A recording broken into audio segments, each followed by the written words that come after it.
जय हिंद। बात करेंगे आज सीएए पे। 11 मार्च 2024 को सीएए लागू हो चुका है पूरे देश भर में। तो सीएए का पूरे प्रोसेस को हम आपको समझाएंगे सरल भाषा में। सीएए है क्या इसमें आपको कागज दिखाने की जरूरत है? क्या सीएए में मुसलमानों को डरने की जरूरत है? सीएए में कौन कौन से डॉक्यूमेंट्स दिखाने की जरूरत है या नहीं जरूरत है? इन सारी चीजों पर हम बात करेंगे। और कब प्रोटेस्ट हुआ, कब से इसको संसद में लागू किया गया, कौन कौन ऐसे राज्य हैं जो सीएए के विरोध में है, वो बोल रहे हैं कि हम सीएए कुछ भी हो जाए हम अपने राज्य में उसको लागू नहीं करेंगे, और क्या राज्य चाहे तो अपने राज्य में उसको लागू करने से मना कर सकती है क्या? इन सारी चीजों पे आज बात करेंगे। सारे सवालों का जवाब हम देंगे, एक सरल भाषा में आपको हम समझाएंगे सीएए का पूरा फंडा। बात करते हैं 11 मार्च को सीएए पूरे देश भर में लागू हो गया, नोटिफिकेशन आ गया है। 2019 में ये कानून पास हुआ था। 2019 से ये कानून पेंडिंग में था। 4 सालों के बाद संसद में पास हुआ, राज्यसभा में, लोकसभा में, और 4 साल के बाद सीएए को आज फाइनली 11 मार्च को लागू कर दिया गया है। पहली चीज ये कि 4 साल का प्रोसेस लगा क्यों? क्या लोग जाके चांद पे ढूंढने गए थे इसके बारीकियों को, वहां से ढूंढ करके आए हैं तो इतना टाइम लगा है? लगा क्यों 4 साल का टाइम? और क्या इलेक्शन के टाइम में सीएए इस देश का कानून है, पत्थर पर लकीर है, ये वास्तविकता है, ये लागू होगा ही होगा, और इस चुनाव के पहले इसको कोई नहीं रोक सकता। मैंने अपने पिछले वीडियो में, उस वीडियो में मैंने बताया था कि बीजेपी के जो 3 तुरुप के एक्के हैं जिसके बदौलत वो चुनाव में अपने आप को साबित करेगी और जीतने की पूरी कोशिश करेगी। उस वीडियो में मैंने सीएए के बारे में भी जिक्र किया था कि बहुत जल्द यानी इलेक्शन के अनाउंस होने से पहले सीएए लागू हो जाएगा। मैंने आपको ये भी बताया था यूसीसी कहां लागू हो गया है और कहां लागू होने वाला है, और यूसीसी भी पूरे देश में किस तरह से लागू किया जाएगा, उसका क्या बेनिफिट होगा। ये सारी चीजों पर मैंने उस वीडियो में बात की है, तो ज्यादा इस वीडियो में बात करके कोई मतलब नहीं है। डायरेक्ट सीएए को समझने की हम कोशिश करते हैं। तो सीएए है सिटीजन अमेंडमेंट एक्ट। इसके तहत सिर्फ और सिर्फ नागरिकता देने का काम किया जाएगा, और सिर्फ 3 देशों से आए हुए लोगों को, वो भी 31 दिसंबर 2014 से पहले जो लोग आए हुए हैं उनको सिर्फ सिटीजन दिया जाएगा भारत का, न कि किसी भी देश से आप आए हुए हो। उसमें पाकिस्तान, बांग्लादेश और अफगानिस्तान है। ये सिर्फ 3 देश भारत के अंदर, उन लोगों को सिर्फ सिटीजन दिया जाएगा। और किस आधार पे दिया जा रहा है अब इसको हम समझते हैं, और किनको किनको दिया जा रहा है। सिवाय मुस्लिम के सभी धर्मों को दिया जाएगा। हिंदू, सिख, ईसाई, पारसी, जैन, बुद्धिस्ट, इन सब धर्मों के लोग जो आए हुए इन 3 देशों से, तो इन लोगों को सिटीजन दिया जाएगा, यहाँ का नागरिकता दिया जाएगा। कानूनी सारी अधिकार उनको मिलेगी, वोट देने से लेकर के प्रॉपर्टी डीलिंग से लेकर के सारी चीजों का अधिकार उनको मिलेगा।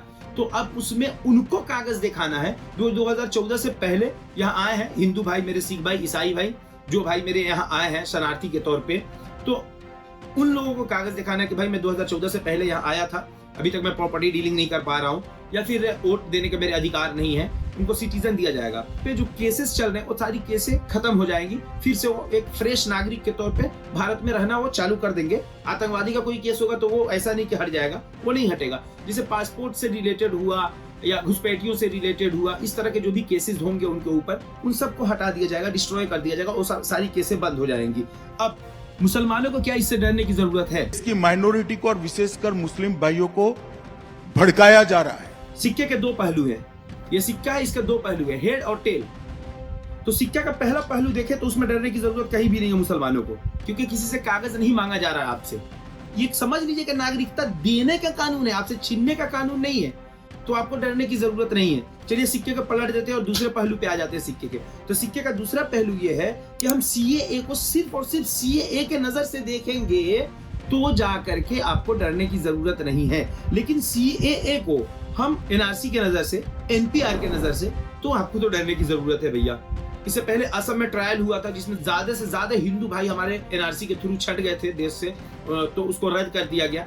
और इंटरेस्टिंग बात यह है कि उस एनआरसी में, उस सर्वे में एक हाई कोर्ट के जज भी थे जो वहां जज रह चुके थे, उनका भी नाम नहीं था, उनको भी हटा दिया जाएगा। इस तरह कुछ नहीं है, बहुत सारे गड़बड़ी हो गए थे, उसको डिस्ट्रॉय कर दिया गया। अब नए सिरे से जब एनआरसी आएगा, जब एनपीआर आएगा, जब की बात है जब आपको कागज दिखाना पड़ेगा, तो एक बात ये भी समझ लीजिए कि सिर्फ और सिर्फ मुसलमानों को दिखाने की जरूरत नहीं है, सारे देशवासियों को कागज दिखाना होगा। अब डर मुसलमानों को क्यों है? क्योंकि मुसलमानों को नागरिकता नहीं दिया जाएगा। और इनका तर्क क्या है कि मुसलमानों को नागरिकता हम इस बेस पे नहीं दे रहे हैं कि बांग्लादेश, पाकिस्तान और अफगानिस्तान से जो आए हुए शरणार्थी है, उसमें मुस्लिम हो या हिंदू, सिख हो या ईसाई, बुद्धिस्ट हो या जैन, जो भी शरणार्थी यहाँ आए हैं, उन सबको यहाँ रहने की जगह मिलेगी। चूंकि वो तीनों देश मुस्लिम बहुमत देश है, मुस्लिम कानून है, मुस्लिम राजा है, मुस्लिम लोग ज्यादा है, तो वहाँ आपको तो किसी तरह से कोई प्रताड़ित नहीं कर सकता, किसी तरह से कोई परेशान नहीं कर सकता है। तो आप वहां जाओ, वहां रहो, हम यहाँ आपको नागरिकता नहीं दे सकते, क्योंकि मुसलमान जो पहले से बेस बना चुके हैं।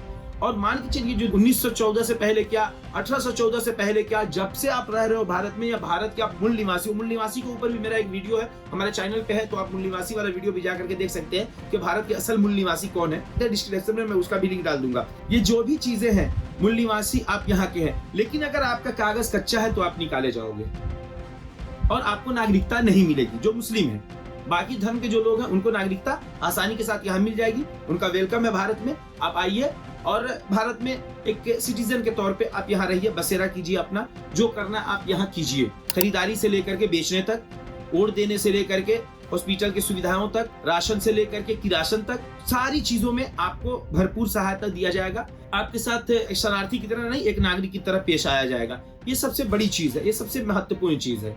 लेकिन सीएए को लेकर के जितना प्रोटेस्ट हुआ है, तो उसके साथ में एनपीआर और एनआरसी भी इंक्लूडेड थे। तो भाई हिंदुओं के साथ भी है, बहुत सारे हिंदुओं को भी सीएए के थ्रू नहीं मिलने वाला है नागरिकता। जैसे जो श्रीलंका से आए हुए तमिल हिंदू हैं, नोट कीजिएगा, मैंने 3 देशों का नाम बताया था कि इन्हीं 3 देशों से लोग जो आए हुए उनको मिलेगा। जो श्रीलंका से आए हुए तमिल हिंदू हैं, उनको नागरिकता नहीं मिलने जा रही है।